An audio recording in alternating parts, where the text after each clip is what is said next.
I'm 24 years old, and I have a distinct memory of living in a different world until I was about 13. Then I watched it disappear. And the strangest part, someone predicted exactly what I experienced in 1995, before I was even born. They wrote this: technological advancement and industrialization have led to the dehumanization of individuals, the erosion of personal liberties, and the destruction of the natural environment. Do you agree with this? Before you answer, let me show you what I mean. I had international friends ask me, what even is American culture? And yeah, we're a melting pot. We blend everything.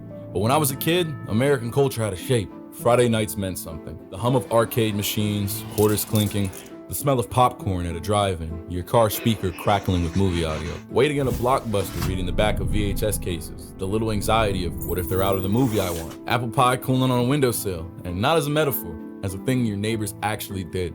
And your neighbors, you knew them. Not from Facebook, you saw them. Mrs. Henderson across the street would wave from her porch every morning. Mr. Rodriguez, 2 doors down, taught half the block's kids how to change a tire. You borrowed sugar, you borrowed tools, you watched each other's houses when someone went on vacation. The porch wasn't decoration, it was where you interacted with the world, where you saw people, where conversations happened because you were just there. And when something broke, you didn't call a service. You asked Tommy down the street because Tommy knew how to fix everything, or someone that would.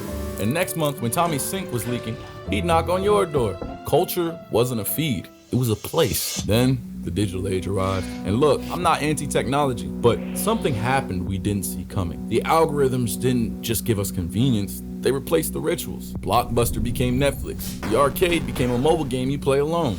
The drive-in became a second screen while you scroll your phone. And the neighbors, you don't know them anymore because you don't have to see them. Your garage door opens, you pull in, it closes behind you. You never set foot outside. The front porch isn't where life happens anymore. And when something breaks, you don't ask Tony. You don't even know who Tony is. You open an app, you hire a stranger, they show up, they fix it, they leave. No relationship, no mutual obligation, just a transaction. We call this progress. We call this efficiency. What we don't call it is what it actually is. The systematic elimination of the reasons you needed to know your neighbors in the first place. And psychologically, social media promised connection, but delivered performance. We're not talking to each other anymore. We're broadcasting at each other. Everything's shallow. Everything's for an audience. We're more connected than ever, but somehow lonelier than we've ever been. Now, do you remember that quote from the beginning? Technological advancement and industrialization have led to the dehumanization of individuals, the erosion of personal liberties, and the destruction of the natural environment.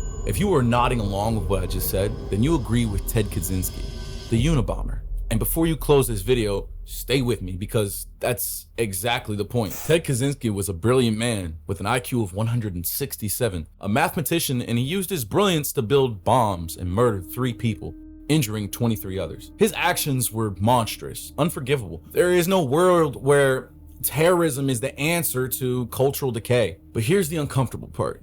His diagnosis is more accurate than 90% of the people writing in the 1990s. He identified something real, something we're living through right now. The erosion of meaning, the replacement of craft with optimization, the loneliness of a society built for efficiency instead of humanity, the death of the neighborhood. The lesson here isn't that Kaczynski was right to do what he did. The lesson is that recognizing a problem is not the same as having a humane solution. A genius saw the sickness and chose murder.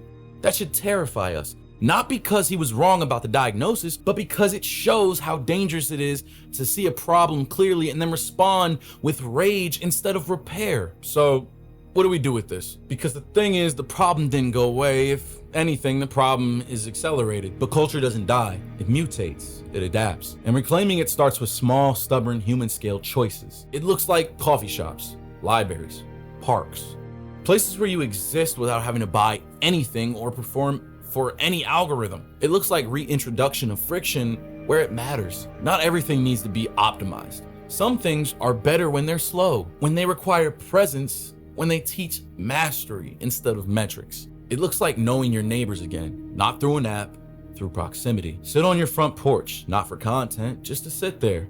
Wave at people. Ask the guy down the street if he needs help moving that couch. Borrow something. Lend something. These sound small. They are small. That's the point. You can't fix industrialization. You can't undo the algorithm. But you can choose to show up in a physical space, to need people, to be needed. This doesn't mean rejecting technology. It means refusing to let technology organize everything around engagement and profit. Kaczynski saw the sickness and tried to bomb his way to a solution. We have to do better than that. We have to rebuild what we lost. Not through destruction, but through deliberate, collective choice. If we can reclaim even a few of those rituals, a night out that's for us, not for content, a job that teaches something real, a neighborhood that feels like a commons, then maybe we can look at the fractured pieces of what we lost and see them not as ashes, but as a blueprint. So the next time someone asks you, what is American culture, Japanese culture, English culture? Maybe the answer isn't what we are. Maybe it's what we were and what we're fighting to become again. The question is, which parts are we willing to fight for?